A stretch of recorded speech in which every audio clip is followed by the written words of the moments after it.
Here we go with the Thursday evening edition of Weather for Weather Geeks here on October the 8th. I mentioned on social media earlier today, this is my 3-year working anniversary with WFMJ. I started 3 years ago today. Hard to believe it's been 3 years. Time has really flown. I'm real happy with our progress as a team here over the last few years, really upping the game as far as our forecasts and our product and our teamwork.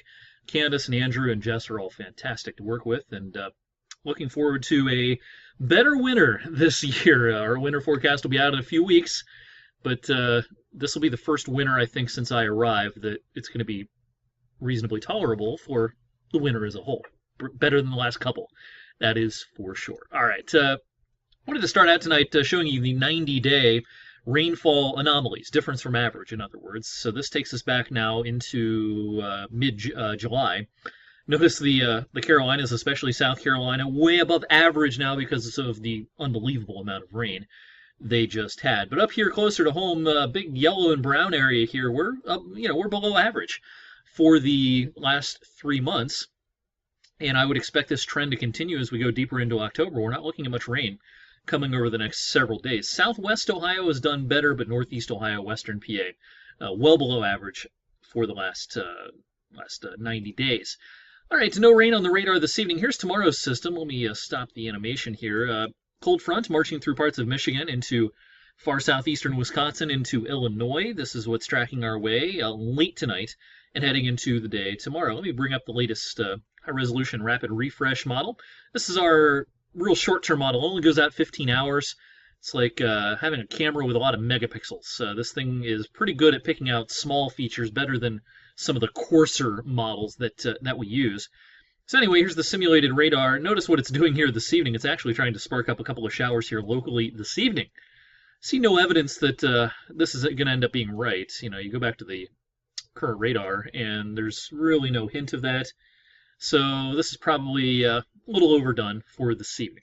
But as we go into tomorrow morning, when most of us are getting up, here's 6 a.m., scattering of showers across parts of western PA and northeast Ohio, but again, it's not much.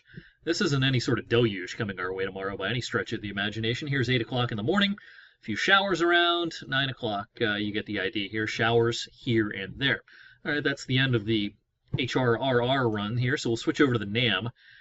North American model here for midday tomorrow, showing again hit or miss stuff, scattered showers and maybe a rumble of thunder even, but small chance of that, I think. By early afternoon, a lot of this is trying to shift south and east. Now, I do think as we get into the mid to late afternoon tomorrow, while the radar may not show much, there's going to be some lingering low clouds around, and there might be some mist or some drizzle trying to come out of those clouds late in the afternoon, maybe around football time tomorrow evening as well. By the way, could be some thunderstorms, outside chance here, but a better chance down into parts of West Virginia, into central and eastern PA tomorrow afternoon. So again, maybe just a touch of rain for high school football tomorrow evening, but we're not looking at much at all. Weekend then is looking fantastic. Let's start with Saturday, show you the weather map here on Saturday morning, early afternoon, I should say. The rain is gone, high pressure building in from the south and west, and we're going to see some sunshine Saturday afternoon, although it's going to be chilly. And then Sunday is just a beautiful, beautiful day. Notice the isobars are getting a little closer together here.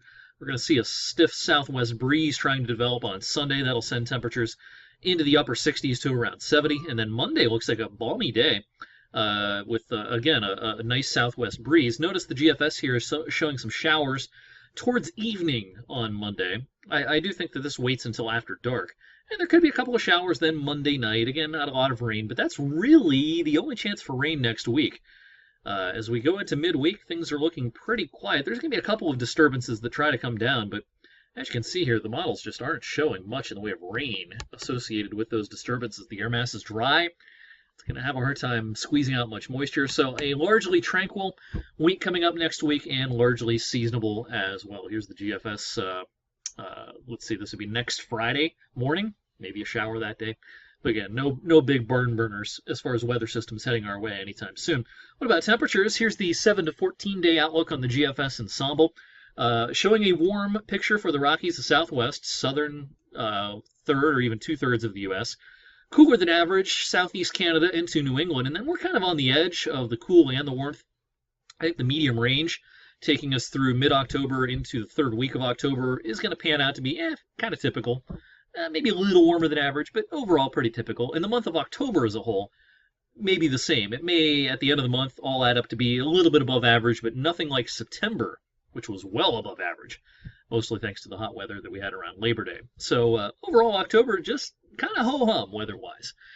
Don't forget, fall foliage updates every Monday and Thursday. We'll have a fresh one coming up on Monday. We'll expect us to get into the medium or moderate color at some point next week officially on the foliage report, and I expect our peak colors to occur probably between, say, the 22nd and 28th, something like that. A little later than average this year, thanks to that warm start to autumn. All right, I'm off tomorrow, so you'll see Andrew on 21 News at 6 and 11 tomorrow evening. No weather for Weather Geeks tomorrow. A little 3-day weekend for me, and then I will be back with more Weather Geek fun and your forecast at 6 and 11 on Monday. Thanks as always for watching this video, and have a great Thursday night.